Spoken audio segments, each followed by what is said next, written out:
Ilalaban kahit kanino, oo, simple lang ako at malabo mong magtipuhan. Kaya okay nang kahit sa FB mo lang mapusuan. Kasi di na mapigilan ng sariling mapaibig sa iyo.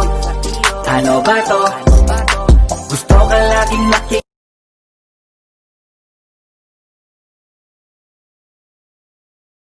Hello students, good day. This is Justin Bibilan, aka Organizon 118. So I'm your guest instructor for this course Chem 100 Laboratory. Okay, so before we are going to talk about our experiments and before we are going to do our experiments, so the first thing that we are going to understand and make ourselves to be familiar with is our safety rules inside the laboratory. This is very important because laboratory can never not necessarily be uh, a safe place or not necessarily be a dangerous place, but there must be a proper rules and proper precautions and do's and don'ts when you are inside the laboratory because it is for your safety and to minimize any untoward accidents that will happen eventually. So welcome students, first year students who are taking up the BS Chemistry here in Nursu. So welcome to the Faculty of Chemistry. So we already knew about what is chemistry, and we have defined chemistry as a branch of science that deals with the study of matter. Okay, the changes, not just changes, but also properties, structures, and phases and changes in matter, and also the energy that govern these changes. Okay, so we already knew about those definitions of chemistry, and we also knew that as a chemist, so in the laboratory, a chemist can conduct two two following procedures. It could be a qualitative or a quantitative aspect. So when we say qualitative, we make use of our senses in order to explain the nature of processes. And when we say quantitative, it's from the root word quantity. So we measure the amount of matter or what is happening that is actually related to what we have been acquired with the qualitative data. Okay, so what would be the safety rules when you are inside the laboratory? Number one is when inside the laboratory, you are actually required to wear and approve eye protection because your safety eye protection may be slightly different from this one. So we have our goggles here in the laboratory, but it must be include a shatterproof lenses and side shields to provide protection from splashes. Okay, and also you need to have your lab gown. So we have also lab gown here in Nursu, but you have also your own personal lab gown, your goggles, your boots so that you will be protected from any spilled chemicals that will eventually be spilled at your feet, or maybe there's a an accident that some bottles will be will be spilled, or will be you know that some bottles will be the chemicals will be spilled, and then it will actually right away go to your, or will be dropped, the spilled chemicals will be dropped to your feet. It happened one time that very acidic, like strong acid chemicals, it actually spilled on my foot. Then luckily, I have my covered shoes then, but not luckily because my covered shoes was covered shoes. The other shoe of my the one that I wore at that time was totally damaged by the chemicals. Okay, and remember, do not eat or drink when you are also inside the laboratory. Okay, so it's better to eat first or drink first before you're going to the laboratory because it might be contaminated with the chemicals and fumes inside the laboratory. So this is a typical approved eye protection. Then we have also an eye wash. Okay, so you should know where an eye wash is located in our laboratory. So laboratory has an eye wash fountain available for your use. In the event that a chemical splashes near your eyes, you should use the fountain before the material runs behind your eyeglasses and into your eyes. The eye wash has a panic bar which enables its easy activation in the emergency. Okay, so you should know where your eye wash is located inside the laboratory because for an emergency that there might be a chemical splashing in your eyes, then you go to the nearest eye wash fountain. So what I have said, eating and drinking are strictly prohibited in the laboratory at all times. Here in Nursu, we are discouraging you to actually up to bring your like mineral bottle because sometimes the the our chemicals here uh, are actually the container for the chemicals here are usually from the mineral bottle, and if those chemicals is just like the color or just like your water, and you'll be mistakenly uh, put your mineral water onto that unlabeled chemicals with the same mineral bottle of your drinking water, then you will be doubting if which of that two bottles would actually the right one. Am I right? So then probably that if you are going to drink this and that's the chemicals, then it would be a very devastating time of your life. Okay, so and also do not smoke inside the laboratory because some of the chemicals are actually produces fumes, and some are volatile organic substances which are actually very flammable. So if you are smoking there inside the laboratory and there is a volatile or there's a fumes that is actually very flammable, so it might get into that lighted cigarette of yours, and eventually it will produce a fire and there might be an accident in the laboratory. Okay, know where to find and how to use safety and first aid equipment. Okay, so you should know that. And consider, so this is a very required and strict rules for us that remember that consider all chemicals to be hazardous unless you are instructed by your instructor. So even though that chemical is only sodium chloride solution, but consider that to be all hazardous. Okay? Unless I will instruct you that it is safe to drink or not, but usually we will not drink anything in the laboratory. Okay? So dispose of chemicals as instructed by your instructor. So I will be the one to check if that chemicals can be disposed in the sink or that chemical should be put into a waste container. Okay, because there are waste chemicals that should not be disposed into the sink.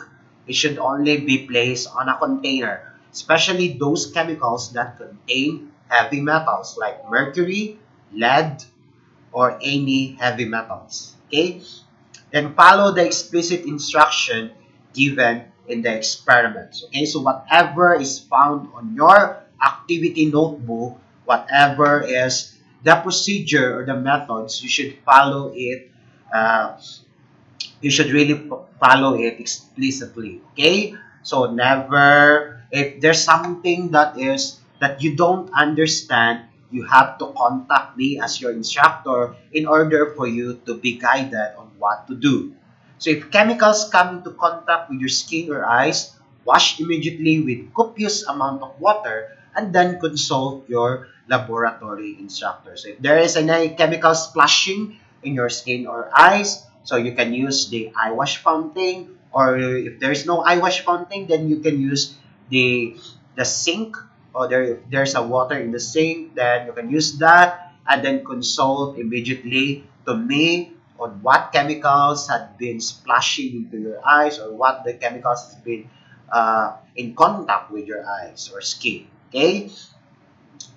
Wear shoes at all times. Babouche shoes are not allowed in the laboratory. So doll shoes are not allowed in the laboratory. So shoes, what I meant is that those are closed shoes like rubber shoes, or it could be a black shoes. Okay, or if you have boots, then you can you can actually wear boots. Okay, but no doll shoes or slippers. Okay.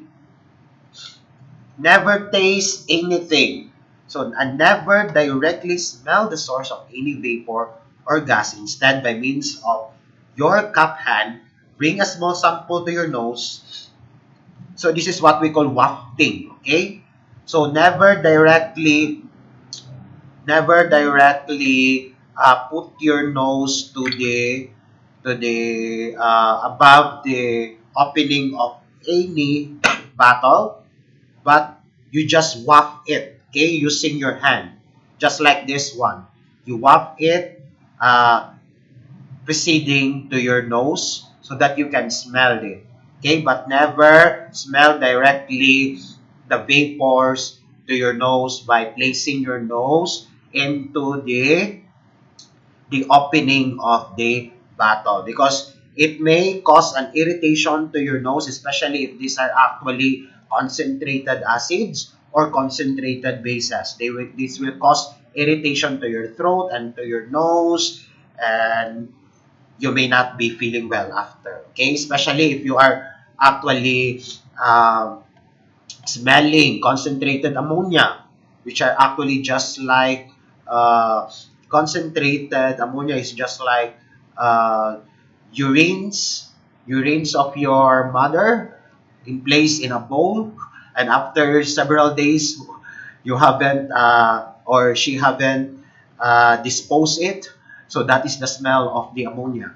Okay, so be careful on that. So if you are actually preparing those that are volatile substances or chemicals, especially acids that may produce fumes, so you can perform it in the hood, okay? Or you are performing experiments that will involve heating and may produce fumes. Then you can actually use the fume hood so that those fumes that are actually getting off in your experiment or actually producing your experiment, or those acids that are actually producing fumes will uh, eventually be exhaust by your fume hood, okay, and it will be goes out the to its to where it will go, okay. So if there are if you are using if your substances or the chemicals that you are actually uh, preparing are actually volatile, or there are fumes that are producing fume producing chemicals, okay, so you can use the fume hood for that, so that it will be absorbed by the fumes or by the fume hood, then it will go out to wherever it goes out, okay. So exhaust hoods have fans to exhaust fumes. So it will be exhaust fumes out of the hood and away from the user. The hood should be used when there are noxious or hazardous and flammable materials that are being staggered. It also has a shatterproof glass window, which may be used as a shield to protect you from minor explosions. Okay? Reagents that involve toxic fumes are stored in the hood return these reagents to the hood after use. So this is the storage for for those reagents that are actually had that evolved toxic fume. So they have their storage here, this in this portion there. Okay, so return these reagents to the hood after this. Usually, we will put some strong acids there. Okay. Okay. Number 9 is never point a test tube that you are heating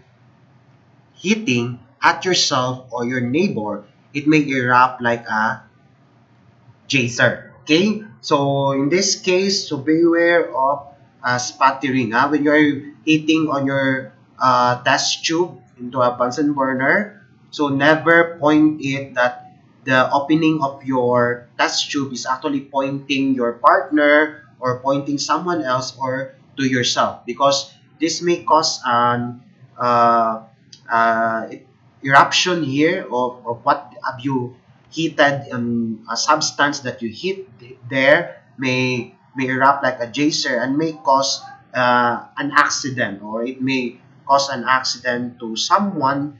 It may be because it's a very it's already hot. Okay, it may cause them to be burned by that substance, or if it is a very toxic chemicals, then it might really cause a serious accident to someone. Okay, so do not or never point a test tube you are heating to yourself or to others. Okay? Number 10 is do not perform any unauthorized experiments. Okay? So whatever is in your laboratory activity not notebook, but on your lab manual, that is the experiment that you are going to perform with. So never perform any unauthorized experiment. So eventually that you will be mixing, and then some are very playful in the laboratory. Even though I didn't told them to mix this, they will just create mixtures uh, which I haven't advised them to do. Okay? So do not perform any unauthorized experiment, because you don't know what will happen if you mix everything, you do this and you do that, and it may really cause a serious accident on the on the laboratory. Okay? Clean up all broken glassware immediately. So if there are any broken glassware, that will happen. So eventually you will really experience this one, uh, because especially if you are so very busy and so very uh, cramming on the time, and you need to really finish what your allocated time when you're inside the laboratory, then the tendency there is that because of your you are being pressured by the time, then somehow or something they might really been you might hit, or you might hit a glassware, and eventually it will be broken. Okay, and so, if there are any broken glassware, then you have to clean it up immediately. Okay, okay, so that it will not cause any more problem to others. Okay, especially if they are not aware that there are broken glassware in the floor. Okay, number 12 is always pour acids into water. So take note of this. This is very important. Always pour acids into water, not water into acid. Okay? Pour acids into water, especially if you are diluting concentrated acids. And so in diluting concentrated acids, you need to have water. Okay? So never do like if you have your acid, then you put water. No. It should be water first, then you put the acid. Okay, that's the right way to do it, because the heat of solution will cause the water to boil and the acid to spatter in the container. At it may, since it may spatter, it will eventually make an accident, and it will be be spilled by the acid, and remember that those acids are actually strong acid, then it may irritate your skin or it may burn your skin. Okay? And number 13, avoid rubbing your eyes unless you know that your hands are clean. That's why some of them should have gloves in order for them to be, or in order for you to be protected by any chemical spillage. Okay? And never use your gloves to clean yourself. Okay? Especially if you are really, if you are already using your gloves for experiments and for handling chemicals. So do not use that gloves for touching your eyes or your nose. So if you need something, if your eyes are irritating, so you need to get rid of your gloves first. Okay. Number 14, notify the instructor immediately in case of an accident. This is very important. Okay? Do not let yourselves to be on a silent mode if there is an accident. Like if there is a broken thermometer and there is the mercury there has been spilled on the floor. So some students didn't notify me about those kind of accident. It is very critical because mercury is a very dangerous chemicals because it may form dimethyl mercury, and that dimethyl mercury is actually a volatile substance, and it may inhale that volatile chemicals, dimethyl mercury, and it may go to your system, to your lungs. And remember, mercury is non-biodegradable because that is a heavy metal. So it may cause you to, it may lead to some serious problems in your health and may cause you to be 6 feet below the ground. Okay? So many common reagents, for example, alcohols, acetone, and especially ether, are highly flammable. So do not use them anywhere near open flames. Okay, so especially organic chemicals like alcohols, acetone, these are highly flammable. So if there is an open air, like there's a Bunsen burner, so do not use them near to that place. Okay, observe all special precaution mentions in the experiment. Learn the location of fire protection devices. So see to it that you know where are the fire extinguisher located. Okay. Then also you should know where is our shower. Okay. So we have our emergency shower here in our laboratory. Then, if possible, you can use hot plates instead of Bunsen burners, okay? Because your Bunsen burners may have some leakage on its gases and it may cause a explosion, okay? So if the experiment can be able to use hot plates, then it's okay to use hot plates instead of Bunsen burner. Okay, I think that would be all for the safety rules.